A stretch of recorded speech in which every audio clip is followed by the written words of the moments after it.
আসসালামু আলাইকুম, সবাই কেমন আছেন? তাপসী ফ্যামিলি ব্লগ থেকে সবাইকে স্বাগতম। মধ্যবিত্ত পরিবারের টুকিটাকি বাজার নিয়ে আপনাদের সামনে হাজির হলাম।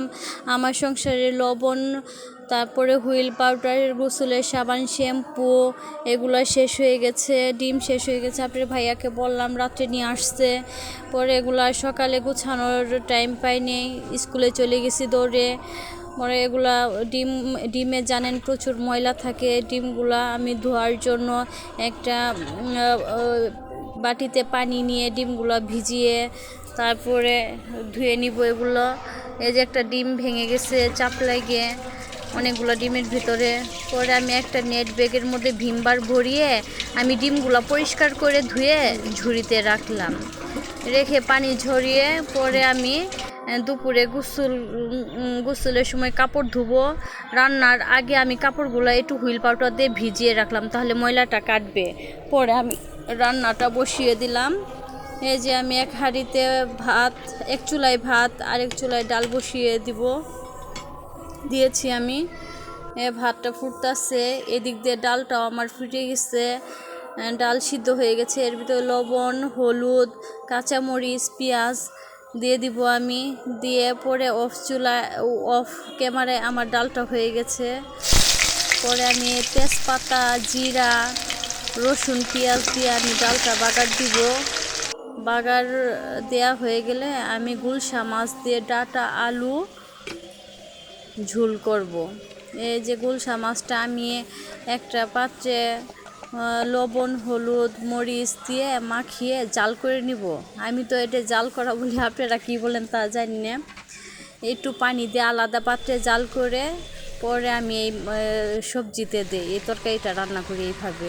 এই যে একটু পরিমাণ মতো পানি দিয়ে চুলাত বসিয়ে দিয়েছি। পানিটা এই যে ঝোলটা শুকিয়ে গেলে আমি নামিয়ে নিব। পরে অন্য কড়াইয়ে আমি মাছের মশলা দিয়ে মশলাটা কষিয়ে পরে আলু দিয়ে একটু পরিমাণ মতো পানি দিয়ে আমি আবার আলুটা মশলার সাথে কষিয়ে নেব। যারা আপনারা আমার ব্লগ দেখেন তারা অবশ্যই জানেন আমি আলু দিয়ে মশলাটা আর একটু কষিয়ে নিই, পরিমাণ মতো পানি দিয়ে একটু কষিয়ে নিই, আলুটা তাতে সিদ্ধ হয়ে যায়। এখনকার সিজন ছাড়া আলু তো একটু সিদ্ধ হতে সময় লাগে।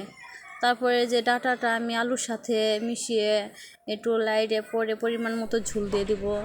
আর ডাঁটাটা আমি একটু ভাপ দিয়ে নিই, ভাপ দিলে ডাঁটাটা খাইতে ভালো লাগে, তাহলে ডাঁটার একটা গন্ধ লাগে না।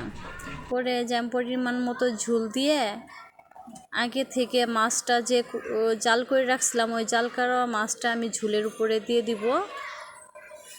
দিয়ে দিলাম, দিয়ে পরে ঝোলটা মাখা মাখা হয়ে গেলে পরে আমি তরকারিটা নামিয়ে নিব। এভাবে আমি তরকারিটা রান্না করি। এভাবে রান্না করলে আমার কাছে খুব ভালো লাগে। আপনারা কীভাবে রান্না করেন তা আমি জানি না। এই যে আমার তরকারিটা হয়ে গেছে, দেখেন মাশাআল্লাহ কালারটা অনেক সুন্দর হয়েছে, খেতেও ভালো হয়েছে। পরে আমি করলা ভাজি করে নেব। এটা কিন্তু আমার ছাদ বাগানি করলাটা আমি হলুদ, লবণ, কাঁচামরিচ, পেঁয়াজ একসাথে দিয়ে পরে তেলে দিয়ে দেই। আমি পেঁয়াজ আর কাঁচামরিচটা আলাদা আর কি তেলে ভাজি না। করলা ভাজির ক্ষেত্রে আমি এইভাবে করি, আমার কাছে খুব ভালো লাগে। আর এই করলাটা একটু তিতো লাগে না, অনেক সুন্দর। ছোট ছোট করলাটা আলু দিয়ে ভাজি করে নিলাম। এই যে সন্ধ্যায় বাচ্চাদের দুধ দিব, তাই একটু দুধ জাল করে নিলাম, 1 প্যাকেট দুধ ঢেলে জাল করে নিলাম। এই আমার দুপুরে রান্না শেষ। তারপরে কাপড় ভিজিয়ে রাখছিলাম, এই কাপড়গুলো ধুয়ে আমার গোসল হয়ে গেছে। সবাই ভালো থাকবেন, আল্লাহ হাফেজ।